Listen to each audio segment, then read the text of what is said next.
Alright, what's going on, guys? Trev back again. Going to bring you another video. This one's going to be doing my video review for The Walking Dead Season 3, Episode 12, which was called Clear.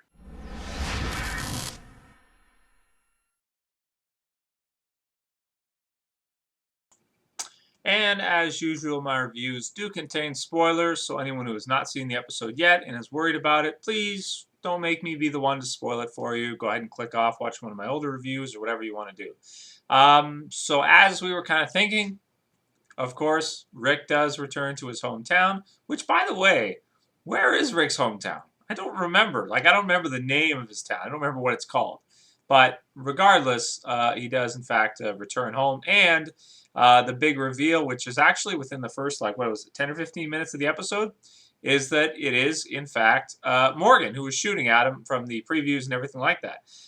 So that was pretty cool. I liked how the whole sort of shootout sequence played out, where you have Morgan and he's shooting down at Rick from the roof, and then they kind of spread, and then it ends up being Carl the one who actually puts him down. I thought that was kind of clever and just a neat effect, pretty cool.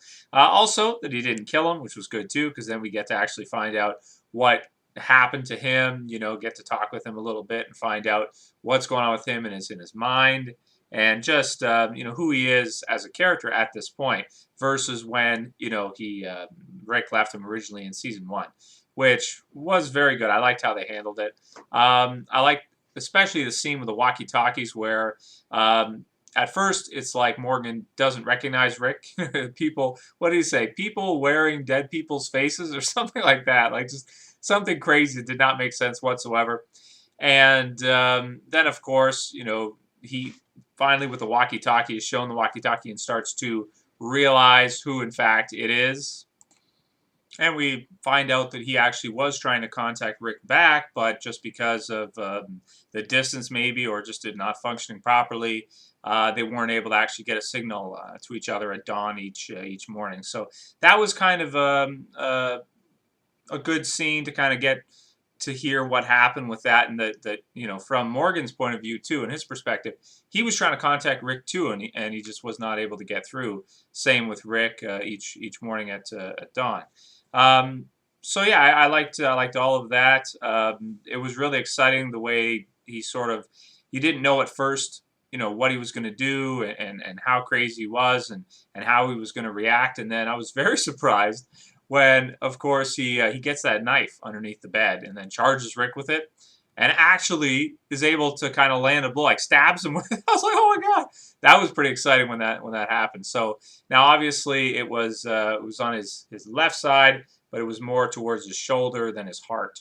Although the way it was shot, it looked like it went in pretty far. So realistically, if that happened, he wouldn't be able to fight after that, or he'd be dead. Morgan would have won, but at least won the fight between the two. So if you know what I'm saying. So that was cool too. I liked all the different, the whole set design of the city or the town was amazing. You have all the the writing, and it didn't end up being a chalkboard. It just looked like one because the wall was like a darkish black color, and then you have all this chalk all over it, written everywhere, of just him losing his mind. And the whole title and everything, Clear, and Morgan saying, I have to clear. I was like, what the hell is that? But I guess he's kind of become OCD with his territorial area that he's staying at, and having to clear walkers out of it. Just become totally OCD with it. If there's even a walker or two that walks into his booby traps or whatever, he then has to go out and clear it out. So clear out the area. So kill them and put them on their the cart bed things and cart them away, and then burn them. So again, very interesting. This is the first time I've ever seen booby traps for walkers. I can't recall ever seeing that in the comic book series or any other movies or anything like that. I don't think. Yeah, I don't think there was a movie where you would see booby traps like that for walkers to, go ahead and sort of not tame them, but put them in a position where you could easily go and kill them. The one that was really cool was the one where the walker walks up to the cage with the what was it, a little like mouse or gerbil or whatever, and the sticks or the skewers like skewered it like right through the chest or whatever, so it couldn't even move. So then obviously that'd be pretty easy because then Morgan could just walk up afterwards and just take a knife and just pop it in the head or something and put it down and then cart it away and kill it, which looks like that's what he's been doing over the past year pretty much.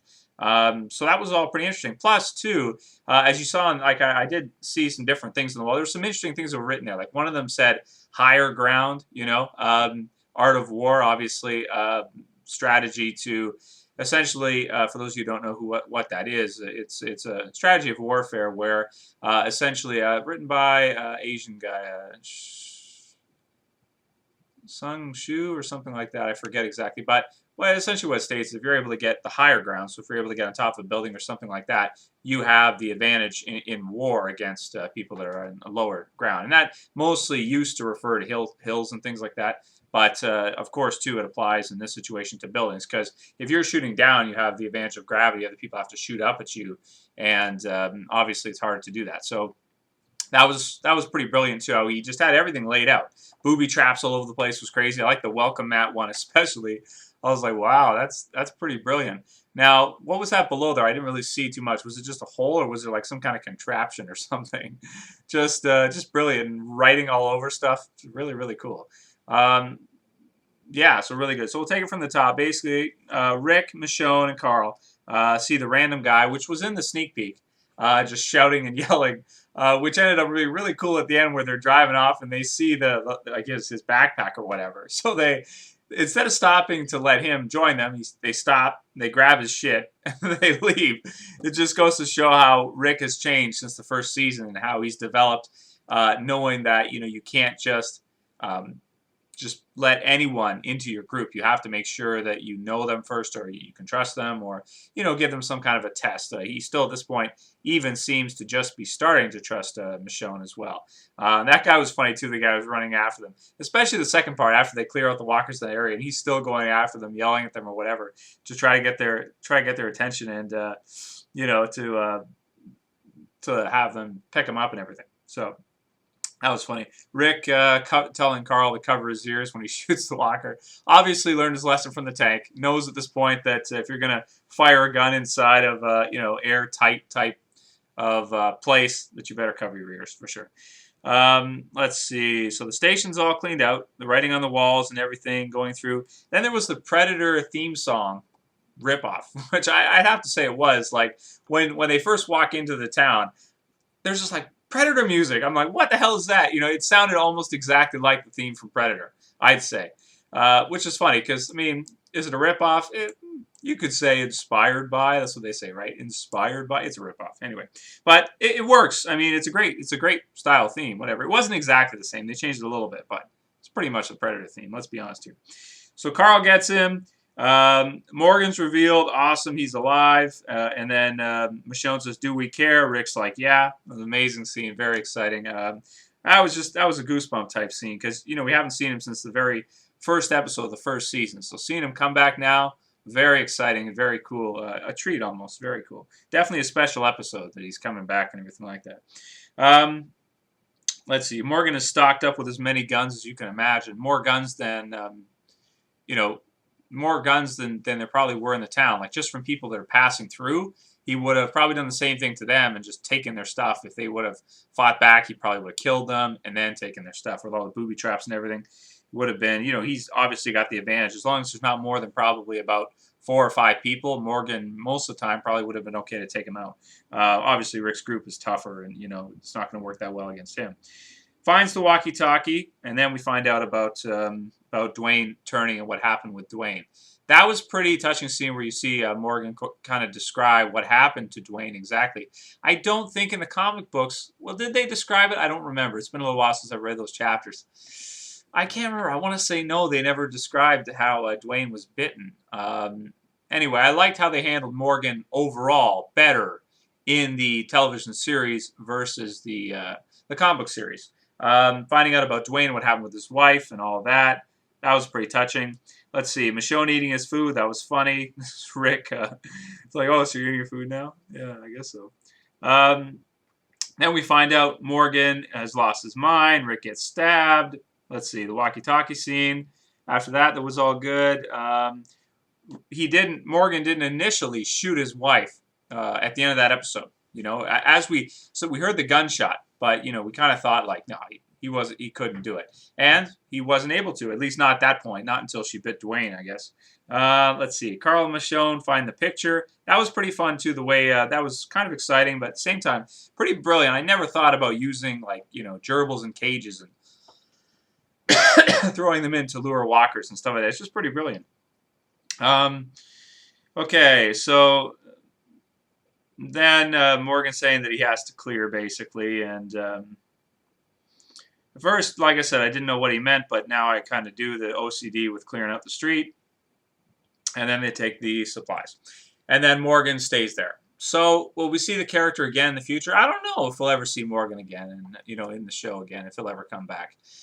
I think it's better this way. Well, it would have been cool to see the actor come back on, like full-time to play a role in the TV series and have him come back. That would have been really interesting.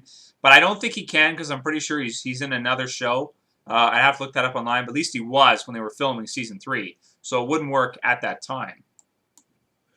So yeah, that's pretty much most of what I wanted to say about the episode, give you a synopsis and my thoughts on each particular scene. I may have left out some small things, but that's the gist of it. Carl getting the picture was also pretty touching. So it'll be cool to see when he gets back and he shows everybody that there.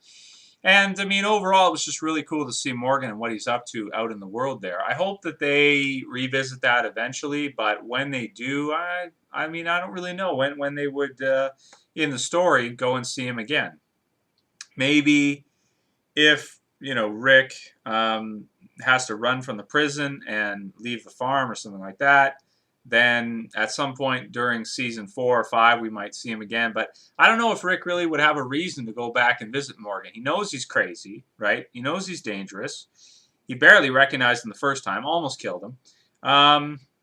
So yeah, he might not even really want to. His house is burned down, so there's nothing there for Rick to really go back to anyway, aside from just seeing Morgan. And they kind of are in a position where Morgan kind of explained to him that the ones that survive are the ones like him, really, but just like, just kind of gather everything they can and just stockpile it and just sit tight, basically, and just survive. And what did he say? The good ones, they don't last. The bad ones, they also don't last. The ones like me are the ones who last, the weak ones, because he's too afraid to leave, too afraid to go, until he eventually runs out of food or something like that. I guess we'll have to see what happens with that if they ever, bring him back in the show. I like anytime they have characters like that where they are in The Walking Dead, but they're not like week to week. We won't see them very often. With Morgan, I mean, in the future, I can guess or predict that we may see him in season like 6 or 7 or something, if Rick needs help or something like that. It's definitely would be rare that we will see him, probably only once more in the series, if at all. And he didn't even ask to see where Rick was staying. He said he was at a prison, but he didn't say where, or which prison. So it would have been kind of interesting if he would at least told him which prison he was at, so that if Morgan wanted to find him, they could have Morgan just show up at a random time, just at a random time in the series. So, but again, it is always a struggle because the actor has got other stuff going on. The actor who plays Morgan's got other shows he's doing, probably movies and things like that, so it wouldn't always work out. So this will probably be the best way to go. Anyway, overall, I'm going to give this episode pretty much a perfect 10 out of 10. I thought it was one of the best episodes of the whole series, I think. I mean, it was really exciting, great character development, great to see where Morgan's at and what's happening with him. Obviously, aside from them getting all the guns, and ammunition, it doesn't really affect the core story that they're doing right now, but it was just a really nice throwback to the first season to tie it all in together. Which is nice. One of the best things you can do about The Walking Dead, where you have all these seasons of the show, is that you can have characters come in and come out and back around and things like this and see where they're at and see how they're surviving, what their tactics are, all these kinds of things. Obviously, in a quick movie zombie story, you can't see those kinds of things. Not over the long term anyway, which is probably what makes The Walking Dead so interesting, is that you can see characters in a zombie apocalypse over the long term and how they change. Maybe the most interesting thing about it. So, yeah, anyway, that's pretty much all I got to say about the episode. Let me know what you guys thought about the episode. As always, my predictions for next week's episode will probably be up tomorrow or the next day, depending on how busy I am. So look forward to that. And please discuss in the comments, talk about the episode. Let me know what you guys thought of it. Do you think Morgan will return at any point in time? Or do you think this is probably it? We won't see him again? Because to be honest, it wouldn't really make sense for Rick to go back there again, I don't think. Unless he really needed help or something, or they were out of weapons again, or I don't know. I don't know if it would fit. Maybe in the future sometime. Anyway, that's it for this video, guys. We'll see you for the next one. This is Trev, saying peace.